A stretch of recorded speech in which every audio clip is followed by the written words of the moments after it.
بسم اللہ الرحمن الرحیم۔ السلام علیکم۔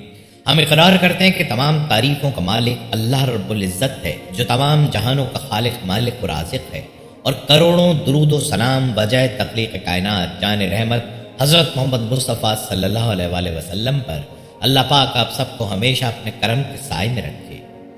خالق کائنات نے اپنے بندوں کی ہدایت کے لیے کم و بیش 1,24,000 انبیاء کرام دنیا میں بھیجے، جن کا سلسلہ حضرت آدم علیہ السلام سے لے کر امام الانبیاء حضرت احمد مجتبیٰ محمد مصطفیٰ صلی اللہ علیہ وآلہ وسلم تک جاری رہا۔ ان میں حضرت سیدنا ابراہیم خلیل اللہ علیہ السلام کو دوسرے انبیاء پر کئی جہتوں سے خاص قسم کی بزرگی اور عظمت حاصل ہے۔ اللہ تعالیٰ نے قرآن پاک میں ان کا ذکر کثرت سے فرمایا اور مسلمانوں کو ان کی زندگی اور قربانیوں سے سبق لینے کی تلقین فرمائی ہے، تاکہ مسلمان ان کے نقش پا کو اپنا کر اپنی دنیا اور آخرت سنوار سکیں۔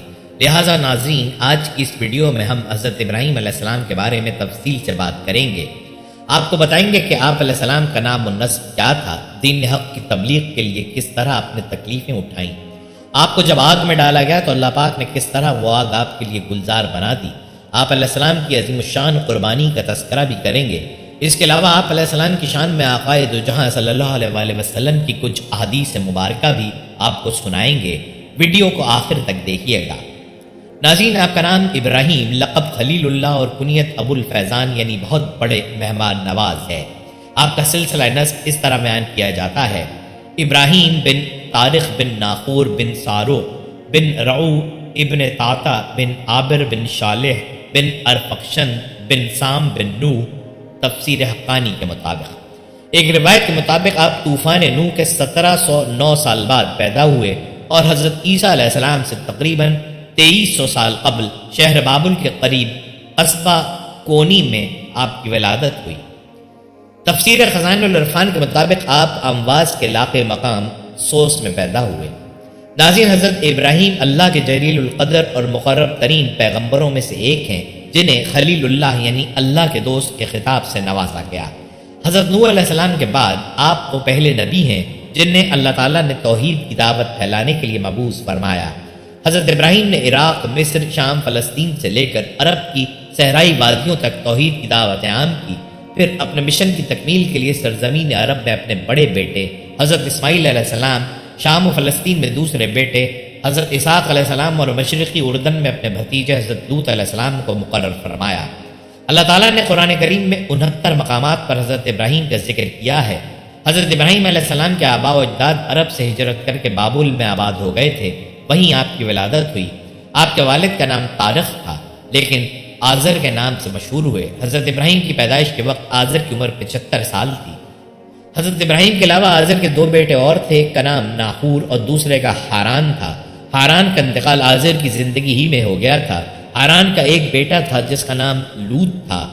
لوط نے باپ کے انتقال کے بعد اپنی زندگی کا بیشتر حصہ چچا یعنی حضرت ابراہیم علیہ السلام کے ساتھ گزارا، یہاں تک کہ اللہ رب العزت نے حضرت لوط علیہ السلام کو بھی نبوت سے سرفراز فرمایا۔ حضرت ابراہیم علیہ السلام کے والد آزر کا پیشہ بت تراشی اور بت فروشی تھا۔ بابل اور اس کے آس پاس کے علاقوں پر نمرود کی بادشاہی تھی، جو ایک بہت طاقتور، متکبر، جابر اور بت پرست حکمران تھا۔ کہتے ہیں سر پر تاج سب سے پہلے نمرود نے ہی پہنا تھا۔ یہ بزور طاقت رعایا سے اپنی پرستش کرواتا تھا۔ ایک مرتبہ اس نے عجیب و غریب خواب دیکھا کہ آسمان پر ایک بڑا روشن اور خوبصورت ستارہ نمودار ہوا، جس کی روشنی اتنی تیز تھی کہ اس نے آسمان پر چمکتے چاند اور لاکھوں ستاروں کی روشنی کو ماند کر دیا۔ صبح ہوئی تو نمرود نے شہر کے تمام بڑے کہانوں اور نجومیوں کو دربار میں طلب کر کے اپنا خواب سنایا اور تعبیر مانگی۔ نجومیوں نے تعبیر بتائی کہ اس شہر میں عنقریب ایک ایسا بچہ پیدا ہونے والا ہے جو عظیم بادشاہ کے زوال کا باعث بنے گا اور ہمارے خداؤں کے مقابلے میں ایک خدا اور اس کے دین کا پرچار کرے گا۔ نجومیوں کی اس خبر نے نمرود کو سخت پریشان کر دیا، چنانچہ اس نے فوری حکم جاری کیا کہ جو بھی بچہ پیدا ہو اسے فوری قتل کر دیا جائے۔ بادشاہ کے حکم پر عمل درآمد شروع کر دیا گیا اور بابل کی سرزمین نوزائیدہ بچوں کے خون سے سرخ ہو گئی۔ چنانچہ حضرت ابراہیم علیہ السلام کو اللہ تعالیٰ نے بچپن ہی سے صراط مستقیم پر رکھا تھا اور اپنا رسول منتخب کر لیا تھا۔ قرآن کریم میں ارشاد باری تعالیٰ ہے: اور ہم نے ابراہیم کو پہلے ہی سے ہدایت دی تھی اور ہم ان کے حال سے واقف تھے۔ حضرت ابراہیم علیہ السلام نے والد کو بت تراشتے اور ان کو پوچھتے دیکھا تو ان سے سوال کیا، یہ کیا ہیں؟ والد نے کہا، یہ ہمارے خدا ہیں۔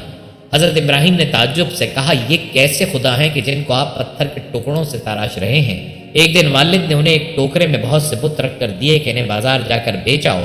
والد کے حکم کی تعمیل کرتے ہوئے ٹوکرا لے کر بازار پہنچ گئے اور آواز لگائی، اے لوگو آؤ اور اپنے ان خداؤں کو خرید لو جو تم کو نفع پہنچا سکتے ہیں اور نہ نقصان۔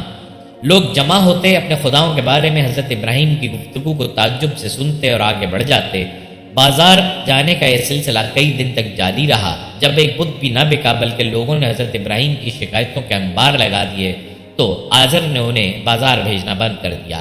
اللہ تعالیٰ نے حضرت ابراہیم کو بچپن ہی میں رشد و ہدایت اور عقل سلیم عطا فرمائی تھی۔ وہ جب چھوٹے تھے تو حیران ہو کر سوچتے تھے کہ اپنے ہاتھوں سے تراشے پتھر کے ٹکڑے ہمارے معبود کیسے ہو سکتے ہیں۔ انہیں اس معبود حقیقی کی تلاش تھی جس نے کل کائنات کو بنایا ہے۔ دن رات اسی جستجو اور فکر میں رہتے۔ پھر باری تعالیٰ نے انہیں کائنات کی کچھ اور چیزوں کا بھی مشاہدہ کروایا۔ قرآن پاک میں ارشاد ہے، اور ہم ابراہیم کو آسمانوں اور زمین کا عجائبات دکھانے لگے تاکہ وہ خوب یقین کرنے والوں میں سے ہو جائیں۔ یعنی جب رات نے ان کو پردہ تاریکی سے ڈھانپ لیا تو آسمان میں ایک ستارہ نظر آیا، کہنے لگے یہ میرا پروردگار ہے۔ جب وہ غائب ہو گیا تو کہنے لگے کہ مجھے غائب ہو جانے والے تو پسند نہیں۔ پھر جب چاند کو چمکتے دیکھا تو کہنے لگے یہی میرا پروردگار ہے۔ لیکن جب وہ بھی چھپ گیا تو بول اٹھے کہ اگر میرا پروردگار مجھے سیدھا راستہ نہیں دکھائے گا تو میں ان لوگوں میں سے ہو جاؤں گا جو بھٹک رہے ہیں۔ پھر جب صبح سورج کو دیکھا کہ وہ آسمان پر جگمگا رہا ہے تو کہنے لگے میرا پروردگار یہ ہے، یہ سب سے بڑا ہے۔ مگر جب وہ بھی غروب ہو گیا تو کہنے لگے لوگوں، جن چیزوں کو تم اللہ کا شریک بناتے ہو میں ان سے بیزار ہوں۔ یہ ڈوبنے اور غائب ہونے والے میرے رب نہیں ہو سکتے۔ وہ کوئی اور ہی ہستی ہے جس نے ان سب کو پیدا کیا ہے، جو کل کائنات کا مالک اور خالق ہے۔ میں نے سب سے یکسو ہو کر اپنی ذات کو اس کی طرف متوجہ کر لیا ہے جس نے آسمانوں اور زمین کو پیدا کیا ہے، اور میں مشرکوں میں سے نہیں ہوں۔ ناظرین، خلعت نبوت سے سرفراز ہونے کے بعد حضرت ابراہیم علیہ السلام نے سب سے پہلے اپنے والد کو توحید کی دعوت دی۔ اس سلسلے میں ان کا اپنے والد سے کیا مناظرہ ہوا، اسے قرآن پاک کی سورہ مریم میں یوں بیان کیا گیا ہے، اور جب ابراہیم نے اپنے والد سے کہا کہ ابا ایسی چیزوں کو کیوں پوچھتے ہو جو سن سکتی ہیں اور نہ دیکھ سکتی ہیں اور نہ ہی آپ کے کچھ کام آ سکتی ہیں؟ ابا مجھے ایسا علم ملا ہے جو آپ کو نہیں ملا، تو آپ میرے ساتھ ہو جائیے، میں آپ کو سیدھی راہ پر چلا دوں گا۔ اے میرے ابا، شیطان کی پوجا نہ کیجیے، بے شک شیطان اللہ کا نافرمان ہے۔ ابا مجھے ڈر لگتا ہے کہ آپ کو اللہ کا عذاب نہ پکڑے تو آپ شیطان کے ساتھی ہو جائیں۔ حضرت ابراہیم نے ادب و احترام کے تقاضوں کو پوری طرح ملحوظ خاطر رکھتے ہوئے نہایت محبت اور پیار سے باپ کو توحید کے بارے میں آگاہ فرمایا، لیکن مشرک باپ نے اس نرمی اور پیار کے جواب میں نہایت درستی اور سختی سے بیٹے سے کہا، اگر تو میرے معبودوں کی مخالفت کرنے سے باز نہ آیا تو یاد رکھ میں تجھ سے بہت سختی سے پیش آؤں گا۔ قرآن کریم میں ہے، آزر نے کہا کہ اے ابراہیم، کیا تو میرے معبودوں سے برگشتہ ہے؟ اگر تو باز نہ آیا تو میں تجھے سنسار کر دوں گا اور تو ہمیشہ کے لیے مجھ سے دور ہو جا۔ اس موقع پر ابراہیم نے السلام علیکم کہا اور کہا کہ میں آپ کے لیے اپنے پروردگار سے بخشش طلب کروں گا، بے شک وہ مجھ پر مہربان ہے۔ حضرت ابراہیم علیہ السلام کی قوم کا عید کے دن قریب آیا تو پوری قوم شہر سے باہر جا کر عید کی خوشیاں منانے کی تیاریوں میں مصروف ہو گئی۔ لوگوں نے حضرت ابراہیم کو بھی ساتھ چلنے کی دعوت دی، لیکن انہوں نے ساتھ جانے سے انکار کر دیا۔ دراصل وہ کسی ایسے ہی موقع کی تلاش میں تھے کہ جب کوئی نہ ہو اور وہ سب سے بڑے عبادت خانے میں رکھے بتوں کو مسمار کر سکیں۔ چنانچہ لوگوں نے عید کی صبح سب سے پہلے اپنے بتوں کو سجایا، پھر حسب روایت ان کے آگے طرح طرح کے کھانے سجائے۔ ان میں رواج تھا کہ میلے سے واپس آ کر اس کھانے کو بڑے احترام سے کھاتے تھے۔ اس کام سے فارغ ہو کر سب لوگ شہر سے میلے میں چلے گئے تو حضرت ابراہیم کلہاڑا لیے بت خانے میں داخل ہو گئے۔ قرآن پاک میں اللہ تعالیٰ ارشاد فرماتا ہے، حضرت ابراہیم علیہ السلام چھپتے چھپاتے ان کے معبودوں کے پاس گئے اور فرمانے لگے، تم کھاتے کیوں نہیں؟ تمہیں کیا ہو گیا ہے؟ تم بولتے کیوں نہیں؟ پھر ان کو دائیں ہاتھ سے مارنا اور توڑنا شروع کر دیا۔ جب تمام بت توڑ دیے تو آپ نے کلہاڑا بڑے بت کے کندھے پر لٹکا دیا اور گھر واپس آ گئے۔ شام کو لوگ خوشی خوشی میلے سے واپس آئے اور بتوں کے پاس پہنچے تاکہ کھانا تناول کریں، لیکن وہاں کا تو منظر ہی ہیبتناک تھا۔ سب بت اوندے پڑے تھے۔ یہ منظر دیکھ کر وہ غصے سے پاگل ہو گئے۔ ان میں سے بہت سوں کو یقین تھا کہ یہ کام ابراہیم علیہ السلام ہی نے کیا ہوگا۔ قرآن پاک میں یوں ارشاد فرمایا گیا ہے، لوگوں نے کہا کہ ہم نے ایک نوجوان کو ان کا ذکر کرتے ہوئے سنا ہے، اسے ابراہیم کہتے ہیں۔ چنانچہ حضرت ابراہیم کو بلایا گیا۔ جب آپ آئے تو مشرکوں نے کہا، اے ابراہیم، ہمارے معبودوں کے ساتھ تم نے کیا کیا ہے؟ ابراہیم علیہ السلام نے کہا، یہ ان کے بڑے بت نے کیا ہوگا، اگر وہ بولتے ہوں تو ان سے پوچھ لو۔ انہوں نے اپنے دل میں غور کیا تو آپس میں کہنے لگے، بے شک ہم ہی ظالم ہیں۔ پھر شرمندہ ہو کر سر نیچے کر لیا اور بولے تم جانتے ہو کہ بولتے نہیں ہیں۔ ابراہیم علیہ السلام نے کہا پھر تم اللہ کو چھوڑ کر کیوں ایسی چیزوں کو پوچھتے ہو جو تمہیں کچھ فائدہ نہ دے سکیں اور نہ نقصان پہنچا سکیں؟ تو پھر تم پر اور جن کو تم اللہ کے سوا پوچھتے ہو ان پر کیا تم عقل نہیں رکھتے؟ ناظرین، بتوں کو توڑنے کا یہ عمل نمرود اور اس کی قوم کے نزدیک ناقابل معافی جرم تھا، لہٰذا انہوں نے فیصلہ کیا کہ حضرت ابراہیم کو اتنی سخت اور عبرتناک سزا دی جائے کہ آئندہ کسی کو بتوں کی بے حرمتی کی ہمت نہ ہو۔ چنانچہ نمرود کے حکم پر خندق کھودی گئی۔ پھر قوم کے ہر فرد نے اس کام کو مقدس سمجھتے ہوئے اس میں لکڑیاں جمع کرنی شروع کی، یہاں تک کہ اگر کسی کا کوئی کام رکا ہوا تھا تو اس نے منت مانگی کہ کام ہو جائے تو ابراہیم علیہ السلام کو جلانے کے لیے لکڑی کا گٹھا دوں گا۔ خندق کے بھر جانے کے بعد اس میں آگ روشن کر دی گئی، پھر ایک منجنیق بنائی گئی جس کے ذریعے حضرت ابراہیم علیہ السلام کو رسیوں سے جکڑ کر آگ میں پھینک دیا گیا۔ جس وقت حضرت ابراہیم ذکر الہی میں مشغول ہو گئے اور زبان پر یہ لفظ جاری تھے تیرے سوا کوئی معبود نہیں، تو پاک ہے اور رب العالمین ہے، تمام تعریف تیرے لیے ہی ہیں، سب چیزیں تیری ہی ملک ہیں، تیرا کوئی شریک کار نہیں۔ جب ابراہیم علیہ السلام کو منجنیق میں رکھ کر اس آسمانی چوتے شعلوں میں پھینکا گیا تو آپ کی زبان مبارک سے یہ الفاظ نکلے حسبنا اللہ و نعم الوکیل۔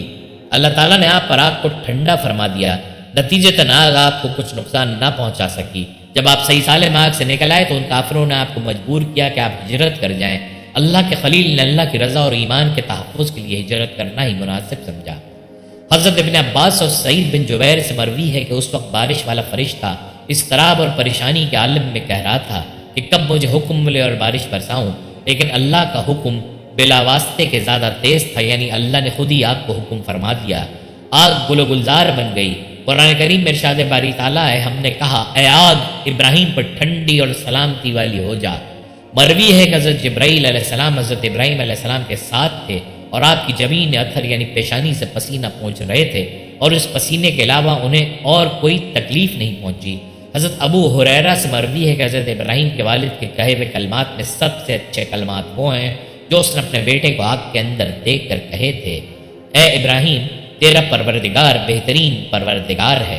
حضرت منہال بن عمرو سے مروی ہے کہ حضرت ابراہیم اس آگ میں 40 یا 50 دن ٹھہرے اور انہوں نے فرمایا کہ میں نے ان دنوں سے زیادہ اچھی زندگی نہیں گزاری اور میری تمنا رہی کہ میری پوری زندگی اسی طرح کی ہو جائے۔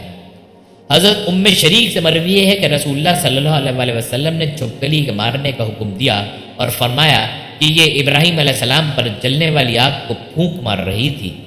مسند احمد میں حضرت عائشہ سے روایت ہے کہ رسول اکرم نے فرمایا چھپکلی کو مارو کیونکہ وہ ابراہیم علیہ السلام پر آگ کو پھونکے مار رہی تھی۔ راوی کہتے ہیں کہ پھر سید عائشہ رضی اللہ تعالی عنہا بھی ان کو مارتی تھی۔ تاریخی کتب میں ہے کہ جب حضرت ابراہیم آگ سے صحیح سلامت واپس آ گئے تو نمرود اور اس کے لوگ بڑے حیران بھی ہوئے اور پریشان بھی۔ اس موقع پر نمرود نے حضرت ابراہیم سے کہا اے ابراہیم کیا تم نے اپنے اس رب کو دیکھا بھی ہے کہ وہ کون ہے اور کہاں رہتا ہے؟ حضرت ابراہیم نے کہا میرا رب تو وہ ہے جو زندہ کرتا ہے اور مارتا ہے۔ نمرود بولا یہ کیا مشکل ہے، یہ تو میں بھی کر سکتا ہوں۔ اس نے اپنے 2 غلاموں کو دربار میں بلایا، اس میں سے ایک کو قتل اور دوسرے کو چھوڑ دیا، پھر بولا دیکھو میں نے ایک کو مار دیا اور دوسرے کو زندگی دے دی۔ حضرت ابراہیم نے اس کی بے وقوفی کی بات سن کر فرمایا میرا اللہ تو سورج کو مشرق سے نکالتا ہے، تم اسے مغرب سے نکال دو۔ حضرت ابراہیم کے اس سوال کا نمرود کے پاس کوئی جواب نہ تھا، چنانچہ وہ حواس باختہ ہو کر دربار سے اٹھ کر چلا گیا۔ آگ میں ڈالے جانے کے بعد حضرت ابراہیم علیہ السلام نے بابل سے ہجرت کا ارادہ فرمایا اور پھر ایک دن اپنے اہل خانہ کے ساتھ حیران نامی علاقے میں ہجرت کر گئے۔ حضرت ابراہیم نے بابل ہی میں اپنی چچا زاد بہن حضرت سارہ سے شادی کر لی تھی۔ پھر اللہ تعالیٰ نے آپ کو بیت المقدس جانے کا حکم فرمایا۔ اس وقت آپ کی عمر 75 سال تھی۔ بیت المقدس میں کچھ عرصہ قیام کے بعد آپ مصر ہجرت کر گئے۔ حضرت ابراہیم جس وقت مصر پہنچے تو وہاں فرعونوں کی حکومت تھی اور عمرو بن امرتی القیس وہاں کا فرعون بادشاہ تھا جو نہایت عیاش ظالم اور جابر تھا۔ کسی نے بادشاہ کو بتایا کہ ہمارے شہر میں ایک پردیسی آیا ہے جس کے ساتھ ایک حسین و جمیل عورت بھی ہے۔ فرعون نے یہ سن کر فوری طور پر حضرت ابراہیم کو دربار میں طلب کیا اور حضرت سارہ کے بارے میں سوال و جواب کیے۔ حضرت سارہ اللہ کی برگزیدہ بندی تھی اور انہیں اپنے اللہ پر بڑا یقین تھا، چنانچہ وہ طلب کرنے پر بادشاہ کے پاس تشریف لے گئیں۔ بادشاہ نے جب انہیں دیکھا تو خود پر قابو نہ رکھ سکا اور برے ارادے سے انہیں پکڑنے کے لیے آگے بڑھا۔ حضرت سارہ اس وقت اپنے رب سے دعا میں مصروف تھی۔ جیسے ہی فرعون آگے بڑھا اس کے قدم زمین میں دھس گئے۔ بادشاہ بدحواس ہو گیا اور جلدی سے بولا تم میرے لیے اپنے اللہ سے دعا کرو۔ میں تمہیں کوئی تکلیف نہیں پہنچاؤں گا۔ حضرت سارہ نے دعا فرمائی کہ اے اللہ اگر یہ مر گیا تو کہا جائے گا کہ میں نے اسے قتل کیا ہے، اے اللہ تو اسے آزاد کر دے۔ اس دعا کے بعد اللہ نے اسے آزاد کر دیا، لیکن وہ اپنی حرکت سے باز نہ آیا۔ دوبارہ آگے بڑھا تو مزید اندر گھس گیا۔ اس نے پھر دعا کے لیے کہا، حضرت سارہ نے دعا کی، وہ پھر آزاد ہو گیا۔ راوی کہتے ہیں کہ تیسری یا چوتھی بار میں وہ پکار اٹھا اور اپنے درباریوں سے کہا کہ تم میرے پاس کسی انسان کو نہیں لائے ہو۔ پھر اس نے حضرت سارہ کو عزت و احترام سے رخصت کیا، بلکہ ایک خادمہ یعنی حضرت حجرہ بھی ان کی خدمت میں پیش کی۔ کئی محققین کے مطابق حضرت حجرہ بادشاہ کی لونڈی نہیں بلکہ بیٹی تھی۔ حضرت سارہ حضرت حجرہ کو ساتھ لے کر حضرت ابراہیم کے پاس تشریف لائیں تو دیکھا کہ وہ نماز میں مصروف ہیں۔ فارغ ہو کر بیوی سے سوال کیا کہ کیا ہوا؟ حضرت سارہ نے جواب دیا کہ اللہ نے کافر کے مکر کو رد کر دیا اور فاجر کی برائی کو اس کے سینے میں دفن کر دیا۔ اس واقعے کے بعد حضرت ابراہیم دوبارہ فلسطین منتقل ہو گئے۔ کچھ عرصہ بیتا تو ایک دن حضرت سارہ نے حضرت ابراہیم سے فرمایا کہ میں چاہتی ہوں کہ آپ حاجرہ سے نکاح کر لیں، شاید اللہ آپ کو اولاد کی نعمت سے نواز دے۔ اس وقت تک آپ کی اولاد نہیں ہوئی تھی، اور پھر حضرت سارہ نے آپ کا نکاح حضرت حاجرہ سے کروا دیا۔ اللہ تعالیٰ نے سال بھر بعد ہی حضرت حاجرہ کے بطن سے حضرت اسماعیل کو پیدا فرمایا۔ بعد ازاں حضرت ابراہیم اللہ تعالیٰ کے حکم سے حضرت حاجرہ اور نومولود بیٹے کو لے کر فلسطین سے نامعلوم منزل کی جانب چل پڑے۔ حضرت ابراہیم اپنی زوجہ اور لخت جگر کے ساتھ صحراؤں، پہاڑوں اور میدانوں کو عبور کرتے ایک ایسی وادی میں پہنچے جہاں دور دور تک چرند پرند تھے اور نہ ہی پانی کا نام و نشان۔ لیکن حیران کن طور پر اس وادی کے درمیان ایک بوڑھا درخت نہ جانے کب سے اپنے مکینوں کے انتظار میں تنہا کھڑا تھا۔ حضرت ابراہیم نے اہلیہ کو دودھ پیتے معصوم جانے جگر سمیت درخت کے نیچے بٹھایا، کھجور کا تھیلا اور پانی کا مشکیزہ پاس رکھا اور کچھ کہے بغیر واپسی کے لیے پلٹے۔ حضرت حاجرہ نے جب یہ دیکھا تو لپک کر دامن پکڑا اور بولی، اے ابراہیم ہمیں اس دشت بیاباں میں چھوڑ کر کہاں جا رہے ہیں؟ حضرت حاجرہ کے بار بار فریاد کرنے پر بھی آپ خاموش رہے تو انہوں نے عرض کیا، اے ابراہیم کیا یہ اللہ کا حکم ہے؟ آپ نے فرمایا ہاں۔ حضرت حاجرہ نے یہ سنا تو بڑے یقین اور اعتماد کے ساتھ فرمایا، پھر ہمارا پروردگار ہمیں ضائع نہیں فرمائے گا۔ حضرت ابراہیم آگے بڑھ گئے، لیکن الفت پدری کے تحت مجبور ہو کر ایک ٹیلے کی اوٹ میں پہنچ گئے جہاں سے حضرت حاجرہ ان کو نہ دیکھ سکتی تھی، اور پھر باری تعالیٰ کے حضور دعا کے لیے ہاتھ اٹھا لیے، اے پروردگار میں نے اپنی اولاد کو اس میدان بیابان میں تیری عزت والے گھر کے پاس لا بسایا ہے تاکہ یہ نماز پڑھیں۔ تو لوگوں کے دلوں کو ایسا کر دے کہ ان کی طرف جھکے رہیں اور ان کو میووں سے روزی دے تاکہ تیرا شکر کریں۔ پھر حضرت ابراہیم وہاں سے واپس پلٹ گئے۔ حضرت حاجرہ پر اللہ کی رحمت سایہ فگن تھی۔ ابھی زادرہ ختم ہی ہوا تھا کہ اللہ نے معصوم اسماعیل کے قدموں تلے آب زمزم جاری کر دیا۔ حضرت عبداللہ بن عباس سے مروی ہے کہ نبی کریم صلی اللہ علیہ وسلم نے فرمایا، اللہ پاک حضرت اسماعیل کی والدہ پر رحمت فرمائے، اگر وہ پانی سے چلو نہ بھرتی، اسے بہنے دیتی تو وہ ایک بہتے ہوئے چشمے کی صورت اختیار کر لیتا۔ کچھ ہی عرصہ گزرا تھا کہ بنو جرہم کا قبیلہ حضرت حاجرہ کی اجازت سے وہاں آباد ہو گیا، اور پھر اللہ عز و جل نے جلد ہی اس غیر آباد وادی کو شہر میں بدل دیا۔ حضرت ابراہیم کی عمر 100 سال اور حضرت سارہ کی عمر 90 سال تھی جب اللہ تعالیٰ نے انہیں فرشتوں کے ذریعے حضرت اسحاق کی ولادت کی خوشخبری سنائی۔ ارشاد باری تعالیٰ ہے، ہم نے اس یعنی حضرت سارہ کو اسحاق کی اور اسحاق کے بعد یعقوب کی خوشخبری تھی۔ اس نے کہا، اے ہے میرے بچہ ہوگا، میں تو بڑھیا ہوں اور میرے میاں بھی بوڑھے ہیں۔ یہ تو بڑی عجیب بات ہے۔ انہوں نے کہا، کیا تم اللہ کی قدرت سے تعجب کرتی ہو؟ اے اہل بیت، تم پر اللہ کی رحمت اور اس کی برکتیں ہیں۔ حضرت اسحاق کی پیدائش کے وقت حضرت اسماعیل کی عمر 14 یا 13 سال تھی۔ حضرت ابراہیم کو اللہ تعالیٰ نے اپنی عزیز ترین شے قربان کرنے کا حکم دیا۔ یہ خواب آپ کو کئی دن تک لگاتار نظر آتا رہا تو آپ سمجھ گئے کہ اللہ تعالیٰ بیٹے کی قربانی کا حکم دے رہا ہے۔ حدیث مبارکہ میں ہے کہ انبیاء کے خواب بھی وہی ہوتے ہیں۔ چنانچہ آپ نے مکہ مکرمہ جانے کا قصد فرمایا اور صاحبزادے کو اپنا خواب سنایا۔ اللہ عز و جل قرآن کریم میں فرماتا ہے، اور جب وہ ان کے ساتھ دوڑنے کی عمر کو پہنچا تو ابراہیم نے کہا، بیٹا میں خواب میں دیکھتا ہوں کہ گویا تم کو ذبح کر رہا ہوں، تو تم سوچو تمہارا کیا خیال ہے؟ انہوں نے کہا، بجان جو آپ کو حکم ہوا ہے وہی کیجیے، اللہ نے چاہا تو آپ مجھے صابرین میں پائیں گے۔ جب دونوں نے حکم مان لیا اور باپ نے بیٹے کو ماتھے کے بل لٹا دیا تو ہم نے ان کو پکارا کہ اے ابراہیم، تم نے خواب سچا کر دکھایا، ہم نیکوکاروں کو ایسا ہی بدلہ دیا کرتے ہیں۔ بلا شبہ یہ صریح آزمائش تھی اور ہم نے ایک بڑی قربانی کو ان کا فدیہ بنا دیا۔ اور پیچھے آنے والوں میں ابراہیم کا ذکر خیر باقی چھوڑ دیا کہ ابراہیم پر سلام ہو، نیکوکاروں کو ہم ایسا ہی بدلہ دیا کرتے ہیں۔ حضرت ابراہیم کی قربانی بارگاہ خداوندی میں قبول ہوئی اور ان کے سعادت مند اور فرمانبردار بیٹے کی جگہ جنت سے بڑی آنکھوں اور سفید رنگ کا ایک خوبصورت مینڈھا ذبح ہوا۔ اللہ نے اس عظیم قربانی کو رہتی دنیا تک کے لیے جاری کر دیا۔ حضرت اسماعیل کو خراج تحسین پیش کرتے ہوئے علامہ اقبال نے فرمایا، یہ فیضان نظر تھا یا کہ مکتب کی کرامت تھی، سکھائے کس نے اسماعیل کو آداب فرزندی۔ حضرت اسماعیل کی عمر 15 سال تھی کہ آپ کی والدہ اور دنیا کی عظیم ترین صابر و شاکر خاتون حضرت حجرہ اس دنیا سے رخصت ہو گئیں۔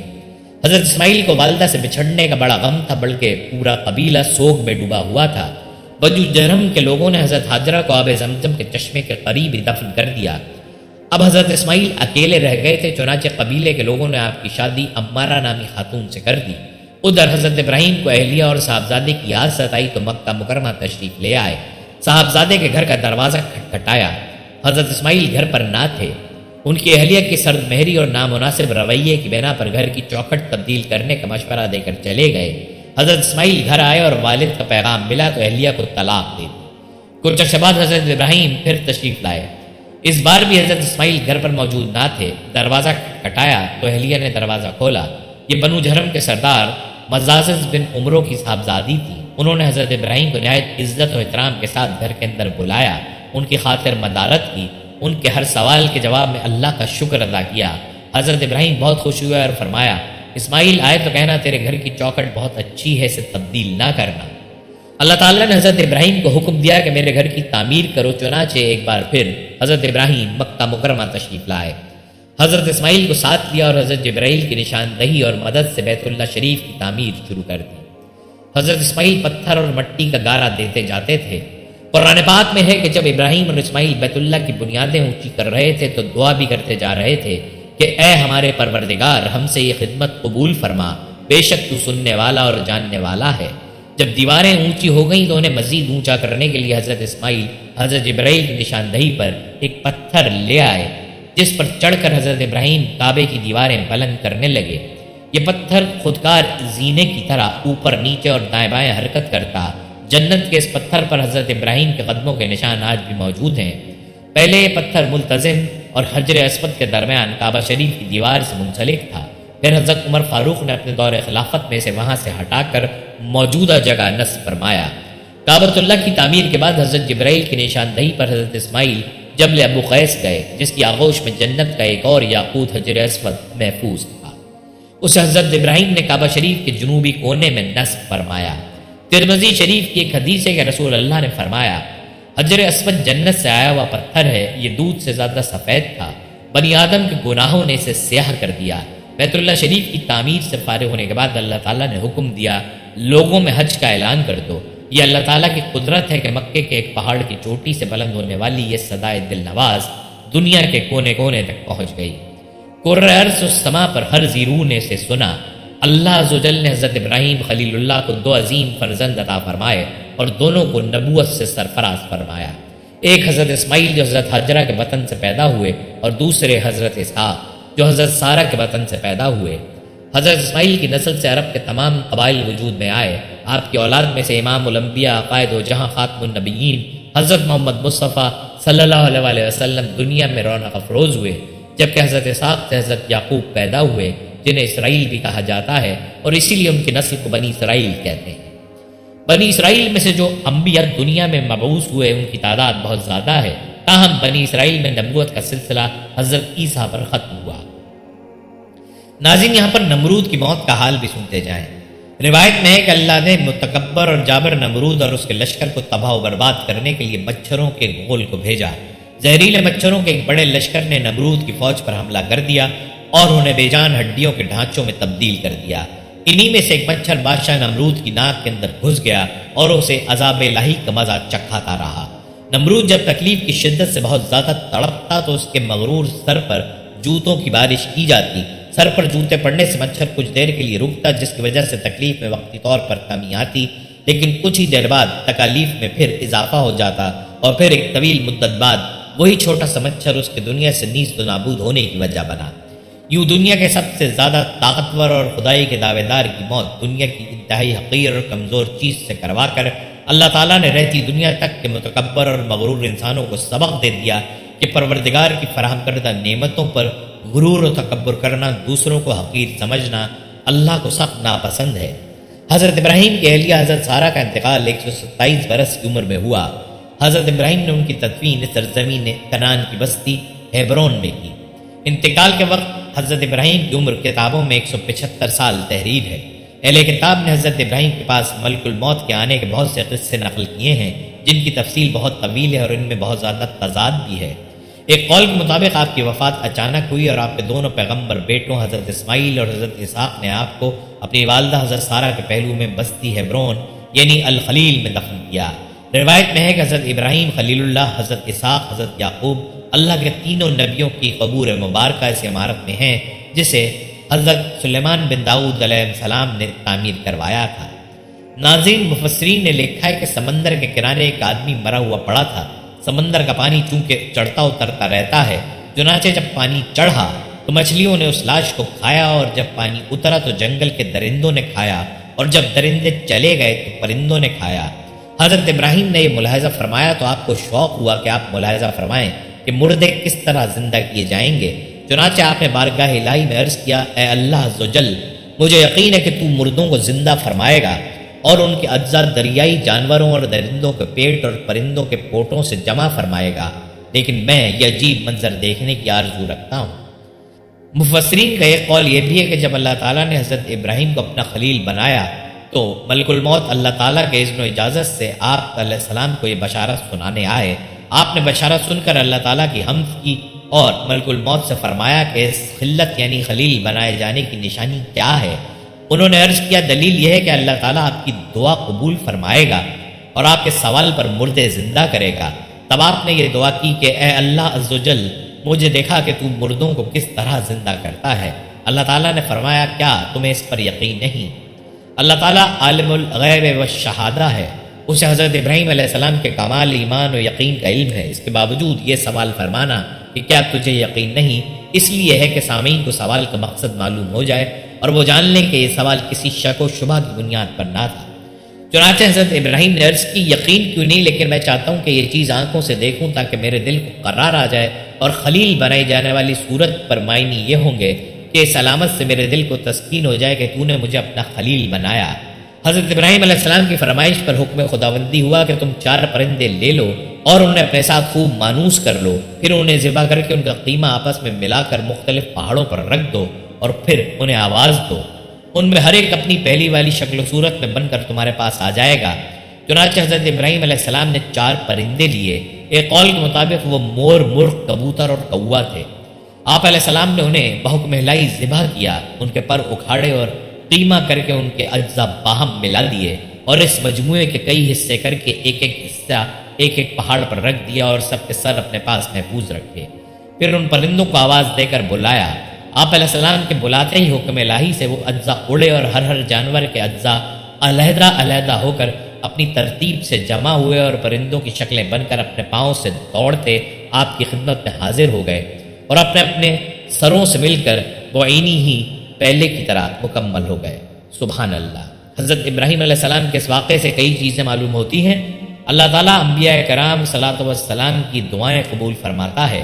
انبیاء کرام علیہ صلاۃ والسلام کی دعاؤں سے مردے بھی زندہ ہوتے ہیں۔ اللہ تعالیٰ انبیاء کرام کی خواہشات کو پورا فرماتا ہے۔ جتنے یقین کامل ہوتا ہے اتنا ہی ایمان بڑھ جاتا ہے، مشاہدے سے معرفت میں اضافہ ہوتا ہے۔ یہ واقعات اللہ تعالیٰ کی عظیم قدرت کی عظیم دلیلیں ہیں۔ یہ واقعات مرنے کے بعد زندہ کیے جانے کی بہت بڑی دلیل ہے۔ اللہ عز و جل نے حضرت ابراہیم خلیل اللہ کو 2 عظیم فرزند عطا فرمائے اور دونوں کو نبوت سے سرفراز فرمایا۔ ایک حضرت اسماعیل جو حضرت حاجرہ کے بطن سے پیدا ہوئے، اور دوسرے حضرت اسحاق جو حضرت سارہ کے بطن سے پیدا ہوئے۔ حضرت اسماعیل کی نسل سے عرب کے تمام قبائل وجود میں آئے۔ آپ کی اولاد میں سے امام الانبیاء، قائد و جہاں، خاتم النبیین حضرت محمد مصطفیٰ صلی اللہ علیہ وسلم دنیا میں رونق افروز ہوئے، جبکہ حضرت اسحاق سے حضرت یعقوب پیدا ہوئے جنہیں اسرائیل بھی کہا جاتا ہے، اور اسی لیے ان کی نسل کو بنی اسرائیل کہتے ہیں۔ بنی اسرائیل میں سے جو انبیاء دنیا میں مبعوث ہوئے ان کی تعداد بہت زیادہ ہے۔ تاہم بنی اسرائیل میں نبوت کا سلسلہ حضرت عیسیٰ پر ختم ہوا۔ ناظرین، حضرت ابراہیم کا لقب ابو ضیفان یعنی مہمانوں کا باپ تھا۔ آپ کے مکان کے 4 دروازے تھے، ان سے دیکھتے رہتے کہ کب کوئی آنے والا ہے۔ حضرت ابراہیم کے بارے میں مشہور ہے کہ آپ نے پوری زندگی دن یا رات کا کھانا مہمان کے بغیر نہیں کھایا۔ جب کھانے کا وقت ہوتا اور کوئی ساتھ کھانے والا نہ ہوتا تو آپ بس اوقات میلوں تک کسی مہمان کی تلاش میں نکل جاتے۔ عربوں میں بالعموم اور قریش میں بالخصوص مہمان نوازی کی روایات حضرت ابراہیم کا فیضان تھا۔ قرآن کریم میں اللہ تعالیٰ نے حضرت ابراہیم خلیل اللہ علیہ السلام کی مہمان نوازی کا ذکر فرمایا ہے۔ حضرت ابراہیم کے 12 مہمان تھے، انہی میں حضرت جبرائیل و میکائیل اور ذیفائیل علیہ السلام بھی تھے۔ یہ فرشتے ہیں، انہیں ضیف اس لیے کہا گیا ہے کہ وہ مہمانوں کی وضع میں آئے، اس لیے حضرت ابراہیم نے انہیں مہمانی پیش کی، یا اس لیے کہ حضرت ابراہیم کے گمان میں وہ مہمان تھے۔ اللہ تعالیٰ کی طرف سے وحی آئی کہ آنے والے مہمانوں کی تعظیم کیجیے اور ان میں سے ہر ایک کے لیے علیحدہ علیحدہ بھونی ہوئی بکری تیار فرمائیے۔ پھر وحی آئی کہ مہمانوں کی تعظیم کیجیے، آپ نے ان کے لیے اونٹ ذبح کیا۔ پھر وحی آئی کہ مہمانوں کی تعظیم کیجیے، آپ حیران ہوئے، پھر سمجھے کہ مہمانوں کا اکرام کثرت طعام سے نہیں بلکہ ان کی تعظیم پہ ہے، ان کی خدمت کرنی چاہیے، چنانچہ ان کی خدمت کے لیے اٹھ کھڑے ہوئے۔ پھر وحی آئی کہ اب آپ نے مہمانوں کی تعظیم کی ہے۔ حضرت ابراہیم کی مہمان نوازی کا بڑا شہرہ تھا۔ آپ علیہ السلام اس وقت تک کھانا نہ کھاتے جب تک کوئی مہمان نہ آتا۔ ایک بار ایسا ہوا کہ 1 ہفتے تک کوئی مہمان نہ آیا۔ آپ گھر سے اس خیال سے نکلے کہ کوئی مسافر مل جائے گا تو اسے مہمان بنا لائیں گے۔ اس تلاش میں انہیں ایک کمزور اور ناتواں بوڑھا شخص نظر آیا جس کا بھوک سے برا حال تھا۔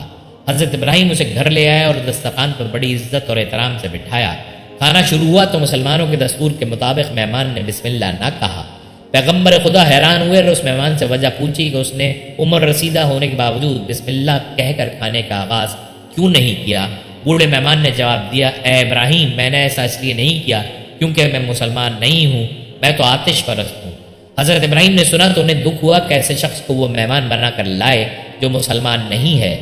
انہوں نے اسے دسترخوان سے اٹھا دیا۔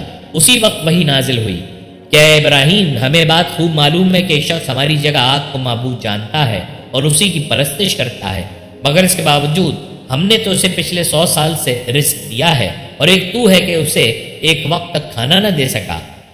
اسے ناپاک تصور کیا، دسترخوان سے اٹھا دیا۔ کرم کرتے وقت یہ پوچھا نہیں جاتا کہ یہ کون ہے، اس کا اللہ کا بندہ ہونا کافی ہے۔ یہ سنتے ہی ابراہیم علیہ السلام اس شخص کے پیچھے دوڑے اور اس کو واپس بلا لیا۔ اس نے کہا، جب تک آپ اس کی وجہ نہ بتلائیں پہلے مجھے کیوں نکالا گیا اور اب پھر کیوں بلا رہے ہیں، میں اس وقت تک آپ کے ساتھ نہ جاؤں گا۔ حضرت ابراہیم نے واقعہ بتلا دیا تو یہی واقعہ اس کے مسلمان ہونے کا سبب بن گیا۔ اس نے کہا کہ وہ رب جس نے حکم بھیجا ہے بڑا کریم ہے، میں اس پر ایمان لاتا ہوں۔ پھر حضرت ابراہیم کے ساتھ گیا اور مومن ہو کر باقاعدہ بسم اللہ پڑھ کر کھانے کھائے۔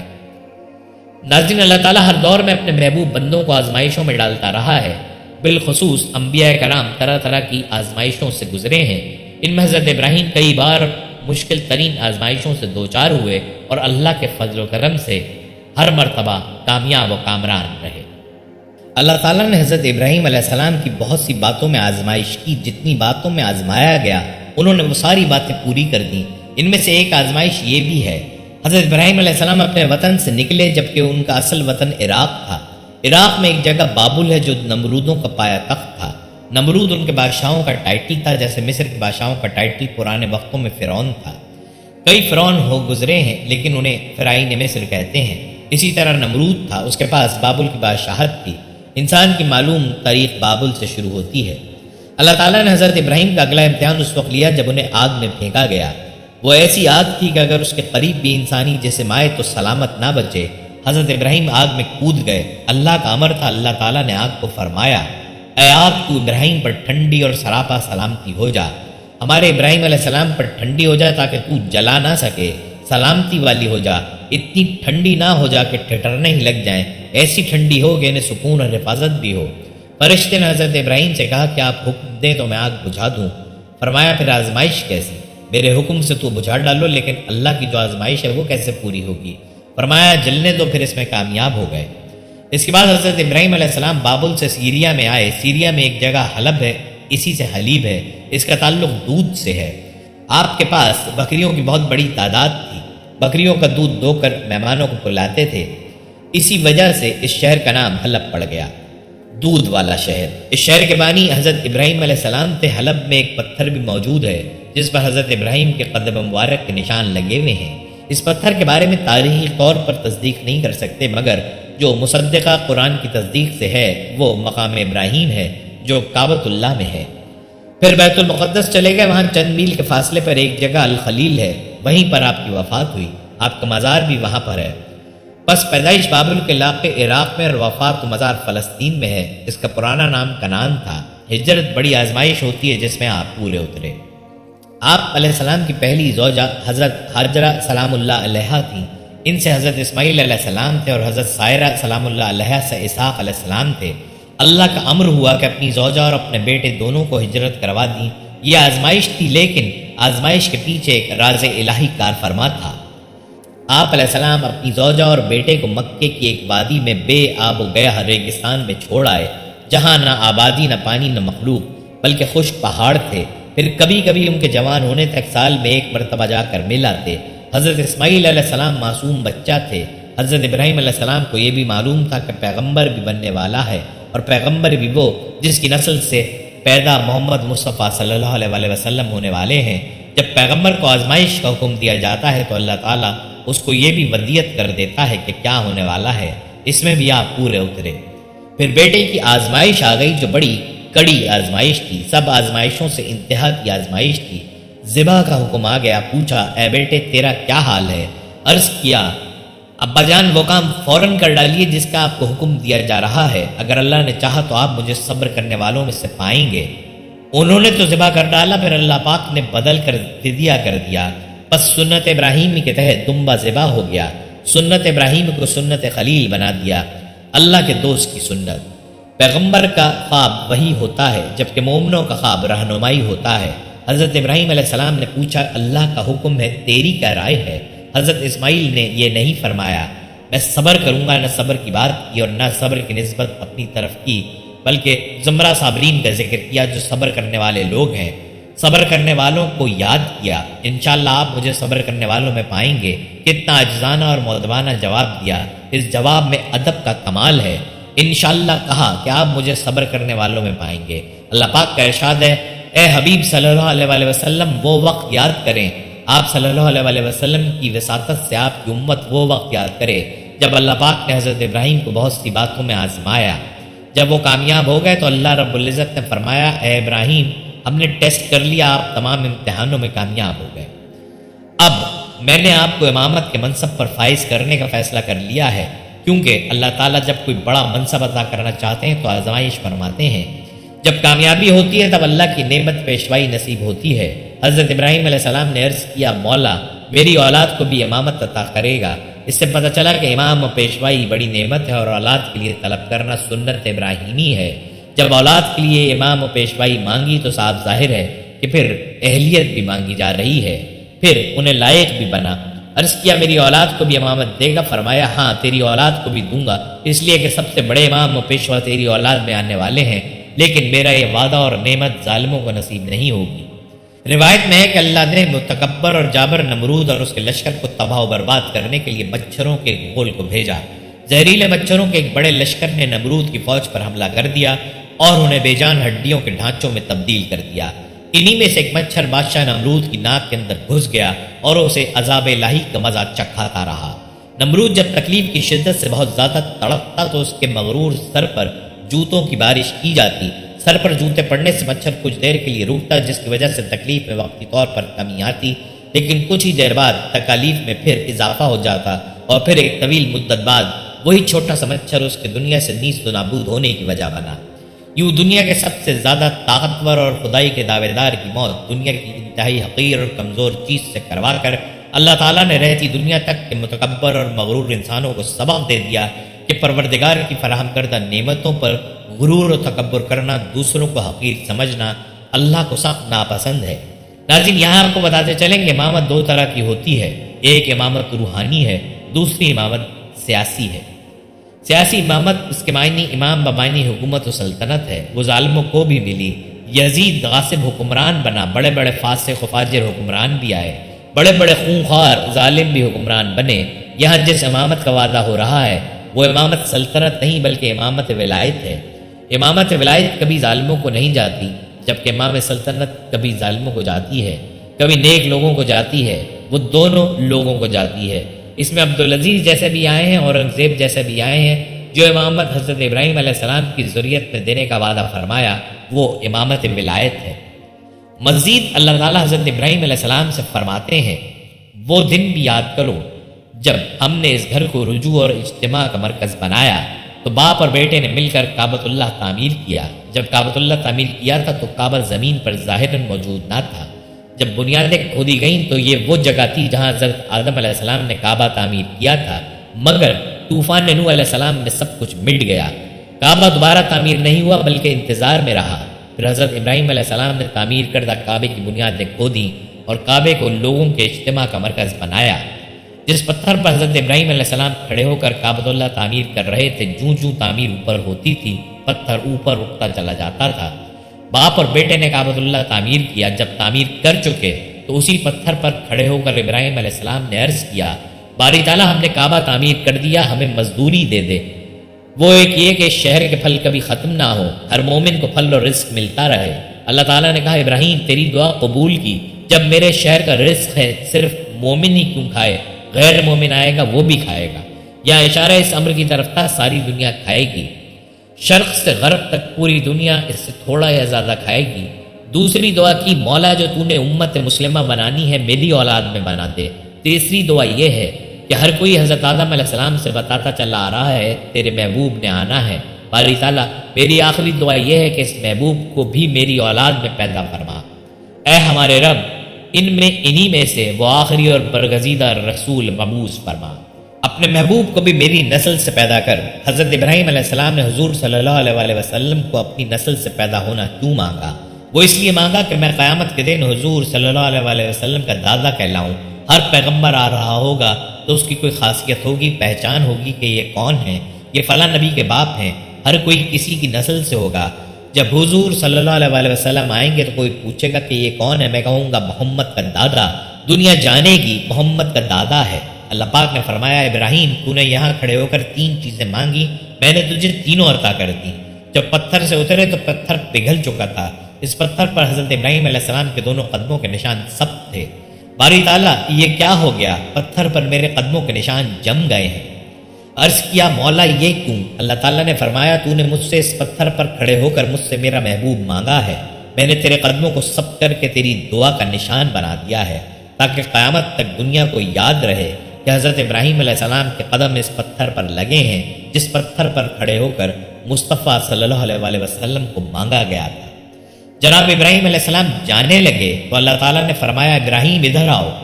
عرض کیا، باری تعالیٰ کیا بات ہے؟ فرمایا، تو نے میرا گھر تو بنا لیا، تجھے یہ اندازہ نہیں کہ اس پتھر کی اہمیت کیا ہے۔ میرا محبوب، تو نے اس پتھر پر کھڑے ہو کر مانگا، میں نے تیرے قدم اس پتھر پر ثبت کر دیے۔ عرض کیا، باری تعالیٰ کیا کروں؟ فرمایا، لوگ طواف اس کعبے کا کریں گے، اس پتھر کو اس کعبے کے صحن میں گاڑ دو۔ عرض کیا، کیوں؟ فرمایا، تاکہ لوگ اگر میرے گھر کا طواف کریں، میں طواف اس وقت تک قبول نہیں کروں گا جب تک اس نشان والے پتھر کے سامنے کھڑے ہو کر 2 رکعت نماز نہ پڑھ لیں۔ اس پتھر کا نام مقام ابراہیم رکھ دیا۔ فرمایا اور حکم دیا کہ ابراہیم کے کھڑے ہونے کی جگہ کو مقام نماز بنا لو۔ حضرت ابراہیم علیہ السلام کے قصے کا عروج یہ ہے کہ جس پتھر پر کھڑے ہو کر ابراہیم علیہ السلام نے دعا مانگی تھی، جس پتھر پر ان کے قدموں کے نشان سخت ہیں، اللہ تعالیٰ نے فرمایا اس کو تم اپنی جائے نماز بناؤ۔ کسی کا حج اور طواف مکمل نہیں ہوتا جب تک اس پتھر کے سامنے کھڑے ہو کر 2 رکعت نفل ادا نہ کر لیں۔ یہ 2 رکعت نفل شکرانہ ہے دعائے ولادت مصطفیٰ صلی اللہ علیہ وسلم کا۔ ناظرین، جب آقا علیہ السلام اس دنیا میں تشریف لائے اور مکہ فتح ہو گیا، 360 بت کعبے کے صحن میں تھے۔ اس میں ایک پتھر مقام ابراہیم بھی تھا جس پر حضرت ابراہیم کے قدموں کے نشان تھے۔ کل 361 پتھر تھے۔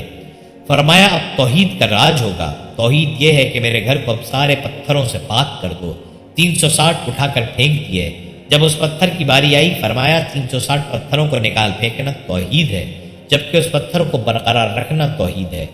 کبھی پتھروں سے گھر کو پاک کرنا توحید ہے، کبھی ایک پتھر تیرے گھر میں گاڑ دینا توحید ہے، کبھی پتھر نکالنا توحید ہے، کبھی پتھر کے سامنے نفل پڑھنا توحید ہے۔ عرض کیا، باری تعالیٰ تیرا نظام کیا ہے؟ فرمایا، ان پتھروں کی نسبت میرے محبوب سے نہ تھی، بتوں سے تھی، وہ شرک ہوگا۔ جبکہ مقام ابراہیم پتھر کی نسبت میرے محبوب سے تھی۔ یہ پتھر ہو کر بھی توحید ہو گیا، سارے پتھروں کو لا تعلق کر دیا، گلیوں میں پھینک دیا۔ فرمایا دو پتھر ایسے ہیں، ایک پتھر کو کعبے کی دیوار میں گاڑ دو، فرمایا جب طواف کرو چوما کرو۔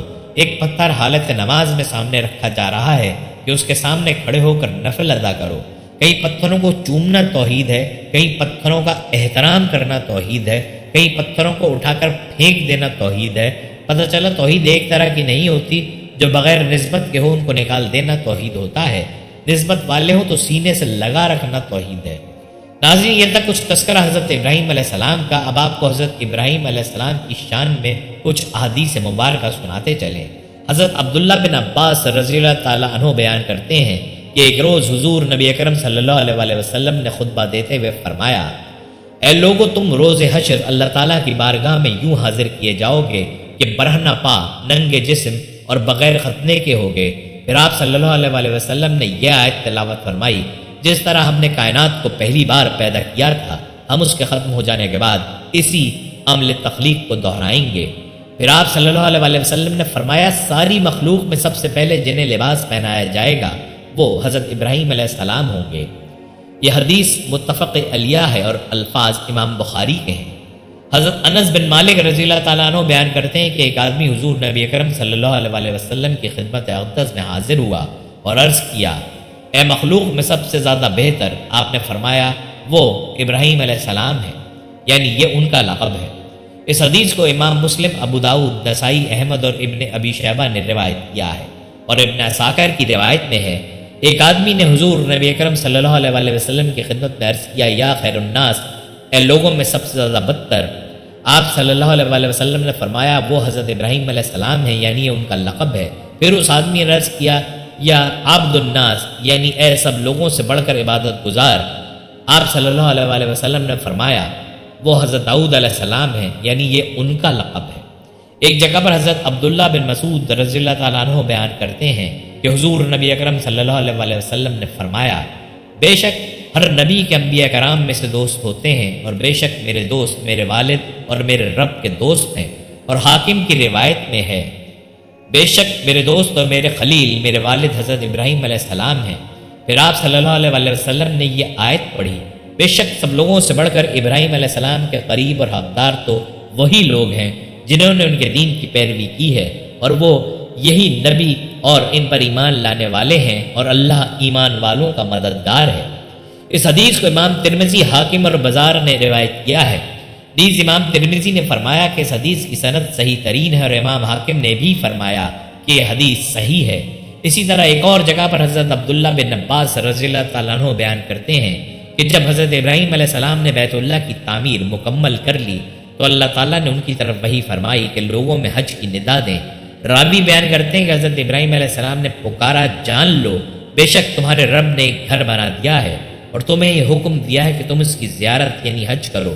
بس ان کی ندا پر پتھروں، درختوں، ٹیلوں اور مٹی میں سے جس نے اس ندا کو سنا، لبیک اللہم لبیک، اے اللہ ہم حاضر ہیں کہا۔ اس حدیث کو امام حاکم اور بہقی نے روایت کیا ہے۔ نیز امام حاکم نے فرمایا کہ یہ حدیث صحیح الاسناد ہے۔